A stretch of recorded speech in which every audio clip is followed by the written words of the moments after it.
wildest dreams could have imagined something like this could have happened. That life could be lost and so many others affected so drastically. The 2019 road rage incident involving Pablo Lyle shocked the world, transforming the life of a beloved Mexican actor and leaving a family forever grieving. This is the story of a split-second decision that led to tragedy, a legal battle, and a journey of accountability and redemption.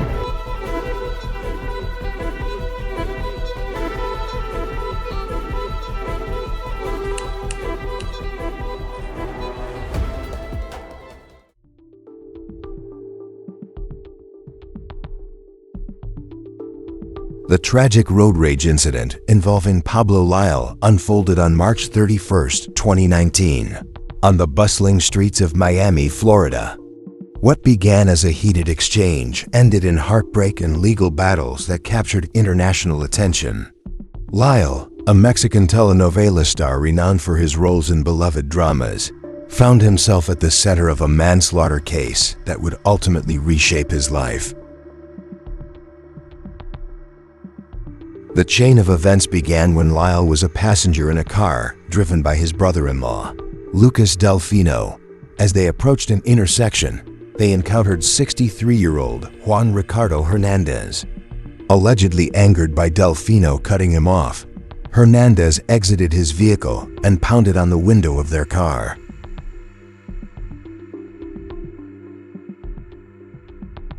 Acting on instinct, Lyle got out and in a split-second decision, punched Hernandez. Tragically, the blow caused Hernandez to fall backward and strike his head on the pavement, leading to a fatal brain injury. The incident, captured on a security camera, became a crucial piece of evidence in the trial. Prosecutors argued that Hernandez had already turned away and posed no imminent threat when Lyle struck him. Witnesses testified that Hernandez had his hands up in a defensive posture. On the other hand, Lyle's defense team maintained that he acted to protect his family, believing they were in danger.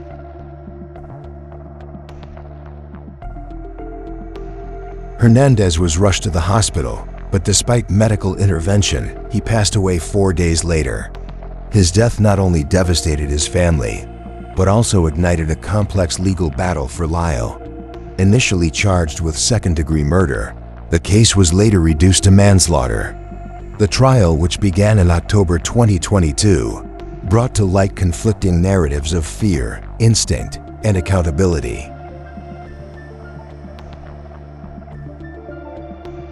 During the proceedings, Hernandez's family shared heart-wrenching accounts of their loss. His son described his father as a joyful, caring individual who was deeply missed. Meanwhile, Lyle expressed profound remorse, stating, "Not a day goes by that I don't think about what happened. I never imagined such a tragedy would result from my actions."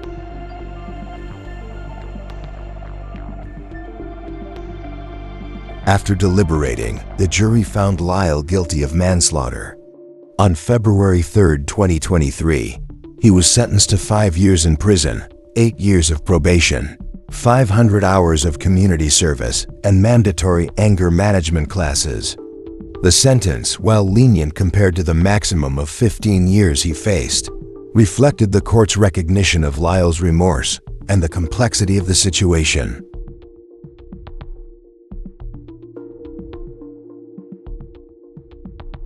Judge Melissa Tinkler Mendez acknowledged the pain felt by all parties involved, stating, "No one will leave this courtroom satisfied.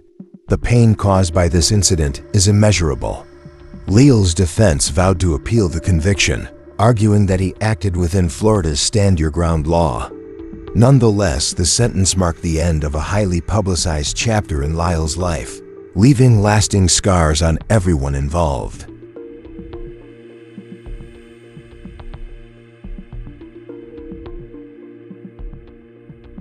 Lyle's sentencing marked a turning point not only for him, but also for the conversation surrounding impulsive violence. The courtroom was filled with emotions as Lyle's family, including his wife, Ana Arroyo, and sister Sylvia, spoke on his behalf. They described him as a kind, compassionate man who made a grave mistake in the heat of the moment. Their heartfelt words highlighted the human side of a case, often reduced to headlines.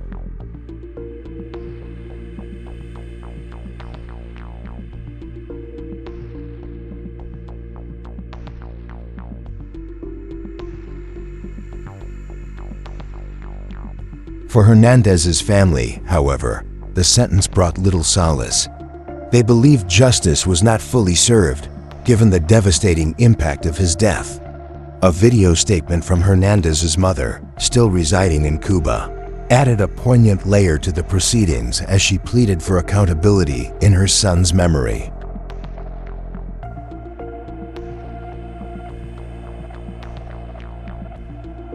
In prison, Lyle embarked on a journey of self-reflection and redemption. Friends and family reported that he embraced his sentence as an opportunity to grow and learn from his mistakes. He immersed himself in anger management programs and sought to understand the deeper triggers of his impulsive actions. The actor also expressed a desire to use his experience to raise awareness about the consequences of violence.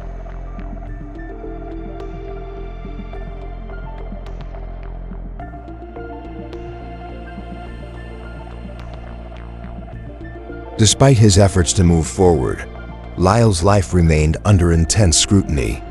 The entertainment world, where he once thrived, seemed distant as his career took a backseat to the legal and personal battles he faced. Fans and colleagues expressed mixed reactions, with some showing unwavering support and others questioning his actions.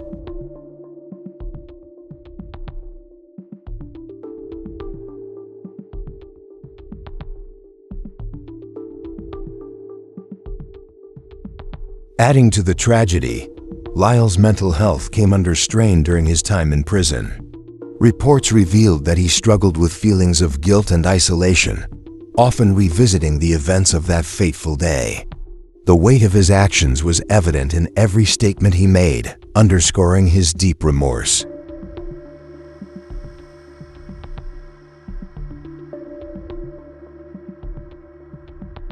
Pablo Lyle's story is a stark reminder of how a single moment can alter countless lives.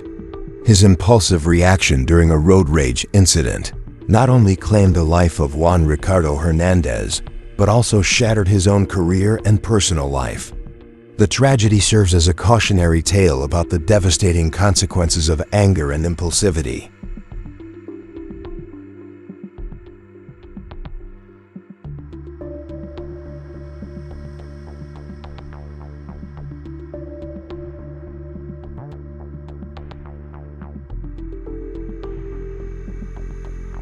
Today, Lyle remains behind bars, serving his sentence while grappling with the weight of his actions. The legal battle may be over, but the emotional scars left on Hernandez's family, Lyle's loved ones, and the actor himself will linger forever. The incident highlights the importance of conflict resolution, emotional regulation, and compassion in moments of crisis.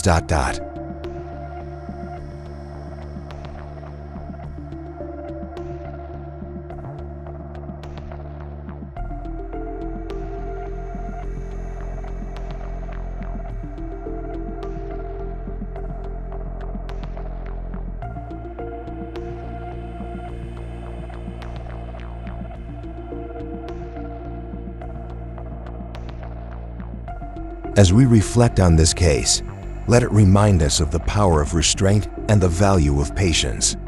In a world filled with tension and stress, choosing peace over anger can make all the difference. Let's take this lesson to heart and strive for understanding in even the most difficult situations.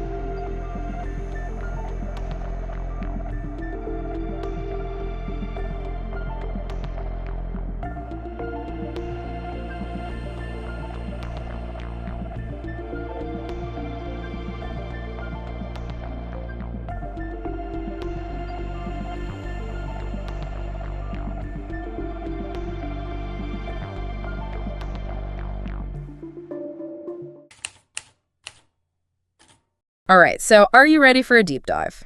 This one feels like it's straight out of a telenovela, Oh, yeah. but with real-life consequences Right. that are definitely not a dramatic cliffhanger. Interesting. It's the Pablo Lyle case, right. the actor who ended up convicted of manslaughter Yeah. after a road rage incident. Okay, so you sent over court transcripts and news articles, even some personal accounts. There's a lot to unpack here. Yeah, it's a case that has stayed with me too. Right. Because on the surface, it Yeah. seems like a straightforward story Yeah. of a tragic mistake. Uh-huh. But the more you look into the details, the more you see all the layers, Right. of complexity Yeah, exactly. around impulsive actions and legal gray areas Yeah. and just the long-lasting impact on absolutely everybody involved. Exactly. So today, let's try to unravel those layers. Okay. We'll break down all the key facts and look at all the different perspectives and hopefully come away with a deeper understanding of this case Okay. and its wider implications. Sounds good to me. Yeah. Where should we start? The incident itself. Yeah, let's rewind back to March 31st, 2019 in Miami. Okay.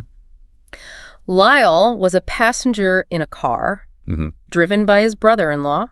Right. They had like a minor traffic altercation Yeah. with another driver named Juan Ricardo Hernandez, who was 63 at the time. And this is where things escalate so quickly. Yeah. We have Hernandez getting out of his car, Yeah. approaching Lyle's vehicle. Right. And there's that moment, Yeah. that heart-stopping moment Yeah. that was captured on security footage Yeah. where Hernandez pounds on the car window. Oh, wow. You can almost feel the tension rising in that confined space. Talk about a situation that probably sent everyone's adrenaline soaring. Yeah. But what's interesting, though, is how both sides interpreted the security footage so differently. Yeah. The prosecution argued that Hernandez was walking away Right. and no longer a threat when Lyle got out of the car and punched him. But the defense claimed Lyle was protecting his family, Okay. fearing for their safety. So it's almost like two completely different narratives unfolding from the same set of images. Right. I think that's what makes this case so compelling. Yeah. It forces us to grapple with those blurred lines Yeah. between self-defense and aggression. Absolutely. And ultimately, Hernandez tragically died from his injuries a few days after the incident. Right. The trial started in late 2022. Yeah. And it was so emotionally charged. Oh, yeah. We had testimony from Hernandez's son Right. painting a picture of a life that was lost too soon. And then we had Lyle himself expressing remorse, Yeah. saying that he never imagined such a tragedy would result from his actions.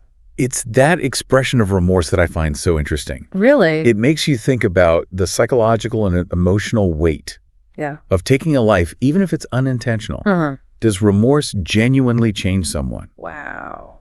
Can it lead to true rehabilitation? These are questions that philosophers and psychologists have Yeah. debated for centuries. And in Lyle's case, Yeah. those questions became very real, Right. very personal, Yeah. because despite his expressions of remorse, Mm-hmm. the legal system still had to run its course. Yeah. The initial charge was second-degree murder. Right. That's right. Okay. But it was later reduced to manslaughter, Oh. acknowledging that the act wasn't premeditated. Right. Then, on February 3rd, 2023, Mm-hmm. Lyle was sentenced to 5 years in prison, Wow. 8 years of probation, Okay. 500 hours of community service, Oh, and mandatory anger management classes. And the judge in the case, Melissa Tinkler-Mendez, said something that really stuck with me. Okay. She said, "No one will leave this courtroom satisfied." Wow. I think that speaks volumes about just the complexities Yeah. of this case and the fact that there were no easy answers. Yeah. No clear-cut winners or losers. Absolutely. There's a sense of profound loss. On all sides, Hernandez's family lost a loved one. Yeah. Lyle lost his freedom and career, Right. facing the consequences of a split-second decision. Yeah.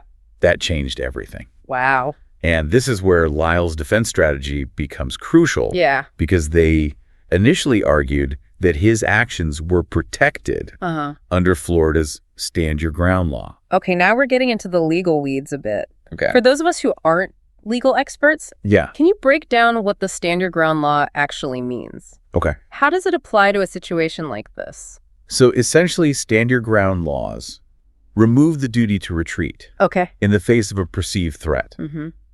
It means that if someone believes that they are in imminent danger Uh-huh. of death or great bodily harm, Right. they can use deadly force to defend themselves, Okay. even if they could have safely retreated. So the defense was arguing that Lyle genuinely felt threatened Right. and acted instinctively Yeah. to protect himself and his family. But did the court agree with that interpretation? Not entirely. Okay. While the judge acknowledged the emotional intensity of the situation, Yeah. she ultimately ruled that the level of force Yeah. used by Lyle was disproportionate Okay. to the threat posed by Hernandez, Right. particularly since Hernandez was walking away when the punch was thrown. Right. This is where the nuances of the stand your ground law come into play. It's not a blanket justification Okay. for using deadly force. Mm-hmm. There are specific criteria Right. that need to be met. It sounds like a tricky law to navigate. Yeah. And it raises some big questions about when self-defense crosses the line into something more aggressive. I imagine this case sparked some intense legal debates about the interpretation and application of stand your ground laws, Oh, yeah. especially in situations like this, where emotions are running high. Absolutely. Yeah. This case became a focal point for discussions about the potential for misuse of such laws Right. and the need for clear guidelines to ensure that they're applied fairly Right. and don't escalate violence. Okay, so we've laid out the incident, the trial, the verdict, Yeah. and the controversial legal arguments. Yeah. But let's shift gears a bit. Okay. I'm curious about the human side of this story. Okay. What happened to Lyle after his conviction? Yeah. How did he cope with this drastic change in his life? That's where we start to see another layer of this story unfold. Okay. The journey of a man grappling with the consequences of his actions, seeking redemption amidst the harsh realities of prison life. This feels like the perfect cliffhanger to lead us into the next part of our deep dive. We'll be back to explore Lyle's life post-conviction and the broader themes this case brings to light. Okay. So we left off with Pablo Lyle's conviction and the beginning of his prison sentence. Right. I imagine going from a successful acting career to life behind bars must have been a jarring transition. It certainly was a dramatic shift in circumstances. Yeah. And while we can't know for sure Yeah. Lyle's thoughts and emotions firsthand, Right. we can piece together a picture of his life post-conviction Yeah. through various accounts and reports. So what can you tell me about his experience in prison? What was his daily life like? And how did he adapt to that new reality? So Lyle was incarcerated at a correctional facility in Florida. Okay. According to interviews with former inmates and guards, Yeah. his days were structured around a rigid routine. Right. He woke up early, participated in mandatory activities like exercise and work assignments, Okay. and had very limited free time. It sounds like a far cry from the world of red carpets and film sets he was accustomed to. Yeah. Did he face any specific challenges adjusting to this regimented lifestyle? Oh, there were definitely adjustments to make. Yeah. Reports indicate that Lyle initially struggled with the loss of freedom, the lack of privacy, Right. and just those constant reminders of his past. Right. I mean, the guilt and remorse that he must have carried Yeah. must have weighed so heavily on him, Right. especially during those early days. It's hard to fathom the emotional toll that comes with taking a life, even unintentionally. Yeah. Did he have any support system within the prison to help him through those difficult times? His family played a crucial role in his life Okay. during this period. Yeah. His wife, Anna Rajo, and his sister, Sylvia, Right. visited him regularly, Okay. providing a vital connection to the outside world and just offering unwavering emotional support. Family can be a lifeline in situations like this. Did he connect with anyone else within the prison? Yes, there are accounts of him forming friendships with other inmates, Okay. participating in group therapy sessions, Right. and sharing his story. Mm-hmm. It seems that connecting with others Yeah. who were also navigating the challenges of prison life Right. provided a sense of camaraderie and understanding. Makes sense. Shared experiences can often create a bond, even in the most unlikely of places. Yeah. But I can't imagine it was all smooth sailing. We know he attempted suicide in 2025. Right. That must have been a turning point in his journey? The suicide attempt was a stark reminder Yeah. of the immense psychological burden that Lyle was carrying. Right. I mean, the weight of his actions, the isolation from his former life, and the uncertainty of his future Yeah. really took a toll on his mental health. It really highlights the need for better mental health resources within the prison system. Yeah. How was he supported after the attempt? Fortunately, Lyle received intensive therapy and counseling following the attempt. Yeah. This, coupled with ongoing support from his family, seems to have been instrumental in his recovery. That's encouraging to hear. We also know that Lyle expressed a desire to use his experience to educate others about the dangers of impulsive actions. Did he find any outlets for that while in prison? Yes, he did. He started writing letters to youth groups and community organizations, sharing his story as a cautionary tale. He also became involved in workshops within the prison, talking to other inmates about the importance of anger management and conflict resolution. So even though his acting career was on hold, he found a different kind of platform, a different way to use his voice. He couldn't be on screen, Yeah. but he could still reach people with his message. And from what we've gathered, his words resonated with many who heard them. There's something powerful about someone sharing their story authentically, with vulnerability and a desire to make amends. It seems like Lyle's journey was about more than just serving his sentence. He was actively seeking redemption, trying to turn a tragic mistake into a force for positive change. That's a key theme that emerges from the Pablo Lyle case. It's not simply a story of crime and punishment, but also a story of personal growth remorse and the potential for transformation even in the face of adversity. And his story also opens up a broader conversation about the complexities of the justice system and the role of rehabilitation. Do we punish to simply exact retribution? Or do we strive to create a system that allows individuals to learn from their mistakes and eventually reintegrate into society? Those are crucial questions. And the answers are rarely simple. But Lyle's case highlights the need for a more nuanced approach, one that balances accountability with the possibility of redemption. Because ultimately, don't we want a system that encourages positive change rather than perpetuating cycles of harm? Ideally, yes. But that requires a shift in perspective, both individually and societally. We need to move beyond simplistic narratives of good versus evil and recognize the complexities of human behavior, the potential for growth, and the importance of second chances. That's a powerful thought. But before we get too philosophical, I want to bring us back to the Lyle case specifically. We've talked about his personal transformation, but his story also intersects with broader societal issues like road rage, impulsive violence, and the limits of self-defense laws. Those are topics we can't ignore. Absolutely. And those are exactly the themes we'll be exploring in the final part of our deep dive. Stay tuned, because we're about to delve into the bigger picture and see what lessons we can learn from this complex and compelling case. Okay, so we've spent all this time talking about the specifics of the Pablo Lyle case, but I think as we're wrapping up this deep dive, it's important to sort of zoom out and consider the bigger picture here. What are the takeaways? What can we learn from this story? You're right. This case isn't just about Pablo Lyle. It acts as a kind of microcosm, reflecting these larger societal issues that I think we grapple with every day. Road rage, for instance, is something that many of us have encountered, either directly or as witnesses. Lyle's story is a harsh reminder of how quickly frustration and anger on the road can spiral into something dangerous, even deadly. I've definitely had moments where I've felt that surge of road rage. Like that urge to react impulsively. When someone cuts me off or does something reckless. This case makes you pause. Think about the potential consequences of those split-second decisions. That's what's so unsettling, isn't it? It's a sobering thought.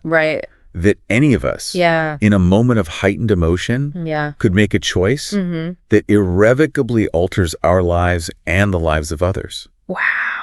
The Lyle case forces us to confront that uncomfortable reality. It raises questions about how we as a society can create a less aggressive driving culture. Is it better driver education? Stricter enforcement of traffic laws? Or are there just deeper psychological factors at play that we need to address? It's probably a multifaceted issue that requires a combination of approaches. Perhaps we need to emphasize empathy and mindfulness behind the wheel. Reminding ourselves that we're all sharing the road. All trying to get somewhere safely. Maybe it's about promoting conflict resolution skills. Teaching people how to de-escalate tense situations. Instead of letting anger take over. Exactly. And this ties into the broader issue of impulsive violence. Which is another takeaway from the Lyle case. We see that split-second decision to get out of the car and throw a punch. Yeah. An action that was driven by adrenaline and fear. Right. Leading to tragic consequences. It makes you wonder what could have happened if things had unfolded differently. Yeah. Like, what if Lyle had just stayed in the car? Right. What if someone had intervened? What if Hernandez hadn't approached the vehicle in the first place? Exactly. It's a reminder that even seemingly insignificant choices can have a ripple effect. Absolutely. And that's where I think the concept of personal responsibility comes into play. Right. We can't control the actions of others. Yeah. But we can control our own responses. Right. The Lyle case serves as a cautionary tale. Yeah. Urging us to consider the potential consequences of our actions, especially in emotionally charged situations. So it's about pausing before reacting, taking that extra moment to assess the situation. Exactly. And choose a course of action that doesn't escalate the conflict. Precisely. And this is where the discussion around Florida's stand your ground law becomes relevant again. Okay. Lyle's defense team initially argued that his actions were justified under this law, but the court ultimately disagreed. This case put a spotlight on the complexities of self-defense laws. Yes. And how they're interpreted. When does self-defense cross the line into something more aggressive? Yeah. How do we ensure these laws are applied fairly? Right. And don't encourage violence? Those are valid concerns. Yeah. And the Lyle case sparked debates about the potential for misuse of stand your ground laws. Right. Especially in situations where fear and adrenaline are running high. Right. It highlights the need for clear guidelines and careful consideration when applying these laws to real-life scenarios. And then, of course, we can't overlook the mental health aspect of this story. Right. Lyle's struggles in prison, culminating in his suicide attempt, underscore the profound psychological impact of traumatic events, both on the individuals involved and their families. This case reminds us that the justice system shouldn't just focus on punishment, but also needs to address the rehabilitation and mental health needs of those who have committed crimes. It's about acknowledging the complexities of human behavior and recognizing that even individuals who make grave mistakes deserve a chance at redemption and healing. It's about creating a system that fosters accountability while also providing support and resources for individuals to address underlying issues that may have contributed to their actions. Exactly. And that's why the Pablo Lyle case resonates so deeply. It's a story about choices, consequences, and the potential for both tragedy and transformation. It's a reminder that life is full of complexities, and that even the most difficult situations can offer valuable lessons. This deep dive has given me a lot to think about. Me too. I'll be mulling over these themes for a while. As will I. And that's the beauty of these deep dives, right? They spark curiosity, they encourage critical thinking, and they prompt us to engage with the world in a more informed and compassionate way. Well said. To our listeners, thank you for joining us on this exploration of the Pablo Lyle case. Yes, thank you. We hope you found it as thought-provoking as we have. Until next time, keep questioning, keep learning, and keep diving deep into the complexities of the world around us.